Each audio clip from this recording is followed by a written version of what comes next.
In the final year of Robin Williams's life, doctors believed they had solved the mystery. The trembling hands, the anxiety, the sleepless nights. They told him he had Parkinson's disease. For months, that diagnosis shaped how he understood his own body and his future. But after he died at 63, the truth came out. It wasn't Parkinson's at all. It was a far more devastating illness, Lewy body dementia, a condition that slowly dismantles the brain from the inside. And suddenly, like the story of one of the world's funniest men looked very different. Long before Hollywood knew his name, Robin was just a quiet boy growing up in Chicago. Not the loud, unstoppable comedian people later saw on stage. In fact, he was shy, almost painfully so. His parents were often busy, and much of his childhood felt strangely lonely. The person he talked to most was the family's housekeeper.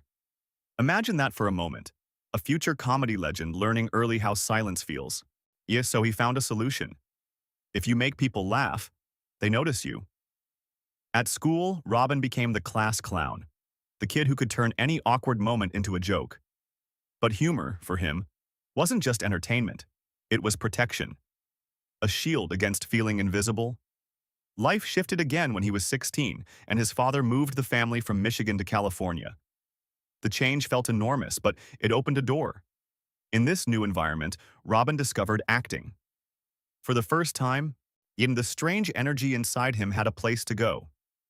He studied theater and, after several years of grinding work, earned a scholarship in 1973 to the prestigious Juilliard School, one of only 20 students accepted into its advanced drama program.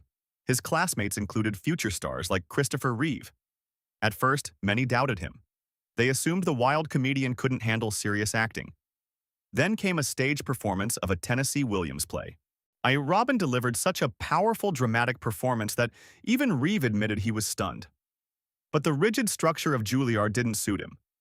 By 1976, at 25, Robin headed to San Francisco to dive into stand-up comedy. The clubs were chaotic, loud, and unpredictable, perfect for his rapid-fire mind. Soon, television noticed. A small guest appearance as an alien named Mork on Happy Days exploded into a hit series, Mork and Mindy, which ran from 1978 to 1982. Suddenly, Robin Williams was everywhere. Films followed. Good Morning Vietnam, Dead Poets Society, Mrs. Doubtfire, Aladdin. His voice, his humor, his heart.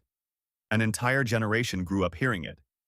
In 1997, he finally won an Academy Award for Good Will Hunting. It looked like unstoppable success. But behind the laughter, the battle never fully stopped. He struggled with addiction early in his career, especially after losing his close friend John Belushi in 1982. When that tragedy forced him to confront his own habits. For years he stayed sober, focusing on family and work.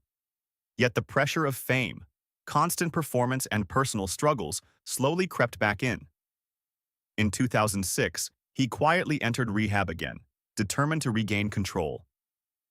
Then, years later, the mysterious illness began. First insomnia, then tremors, then terrifying anxiety and confusion.